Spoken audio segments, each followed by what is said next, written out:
Tyson. Wham! Hello. In Tulsa King Season 2, Episode 5, Dwight Manfredi's group suffered a significant deal of damage, and several of Cal Thresher's strikes require clarification. Every character in Tulsa King is dealing with increasing stress, mounting tensions, and new issues as the show goes on.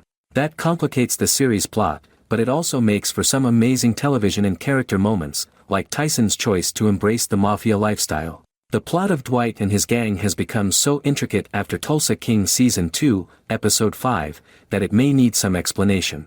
Tulsa King's most recent episode expanded on several of the themes that the show has explored over the season. Cal Thresher's relationship with the Chinese gang world is becoming more tense by the minute, and Dwight's friends, especially Armand and Bodie, are having their loyalties challenged. The gangs in Kansas City and New York are also becoming increasingly enraged with Dwight. Despite being the funniest role that Sylvester Stallone has played in a long time, Dwight's humor isn't enough to hide the troubles he's dealing with. What Tulsa King Season 2's sit-down with Bill, Chickie, and Dwight means the Tulsa King sit-down might change power dynamics or allegiances. Three of the main criminals on the program, Dwight, Chickie Invernizzi, and Bill Bevelacqua, spent a significant portion of Tulsa King Season 2, Episode 5, figuring out when and where to have a sit-down. Bill and Chickie agreed to meet in Atlanta, and Dwight, though he hadn't committed, looked amenable to the plan. Dwight attending the sit-down in Atlanta might have a significant impact on Tulsa King Season 2. The gang scene in both the East and the West could drastically shift overnight, depending on how things work out. At the conclusion of Tulsa King Season 2, Episode 4, Dwight stated that if his temper hadn't gotten in the way, he would have been open to working out a deal with Bill. That may indicate that Dwight will be more amenable to compromise in the sit-down. With the correct play, Dwight might use a few well-placed words to change the mafia in Kansas City in Bill Bevelacqua from adversaries to allies. That would also line up with a hint Frank Grillo made in an interview for Season 2 of Tulsa King that Dwight and Bill will shift from being adversarial to something completely different. Even though Bill and Chickie's goals are unclear, Dwight has much to gain from the meeting. While Bill could be pleased to take a little cut of Dwight's Tulsa earnings, he is still very upset about Carl's passing and might seek more than money. Regarding Chickie, considering their tumultuous past and Chickie's instability, he probably won't want to do business with Dwight in any way. Vince, Chickie's capo, may have a better opportunity from the sit-down if he decides to assume control of the Invernizzi crime family. That may indicate that Dwight will be more amenable to compromise in the sit-down.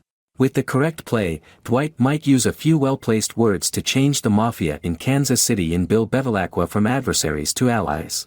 That would also line up with a hint Frank Grillo made in an interview for Season 2 of Tulsa King that Dwight and Bill will shift from being adversarial to something completely different. Even though Bill and Chickie's goals are unclear, Dwight has much to gain from the meeting. While Bill could be pleased to take a little cut of Dwight's Tulsa earnings, he is still very upset about Carl's passing and might seek more than money. Regarding Chickie, considering their tumultuous past and Chickie's instability, he probably won't want to do business with Dwight in any way. Vince, Chickie's capo, may have a better opportunity from the sit-down if he decides to assume control of the Invernizzi crime family. That may indicate that Dwight will be more amenable to compromise in the sit-down. With the correct play, Dwight and the rest of his group have been nervous ever since the abortive attempt. Bodie was always under pressure, as was the rest of the gang at the even higher plane, and Dwight wouldn't leave his house without Bigfoot keeping a close eye on him. The reminder that Cal Thresher was always seeking a way to stab them in the back came from his attack on the wind farm. It was effectively a warning to always be alert, and it may lead to significant conflict between Dwight and his supporters. Do Cal Thresher and Bill Bevelacqua collaborate? Thresher and Bevelacqua have a controversial and mysterious past. Cal Thresher called Bill Bevelacqua following his somewhat successful assault on Dwight's wind farm. Although their talk provided some further insight into their relationship and past interactions, it did not provide a complete picture of everything that has transpired between them. As Bill mentioned, he had collaborated with Cal for a while before deciding to leave and give the Chinese gang his place. But why Bill didn't want to be affiliated with Cal anymore, what led to their breakup, and how their relationship is now in Tulsa King Season 2 are all unclear.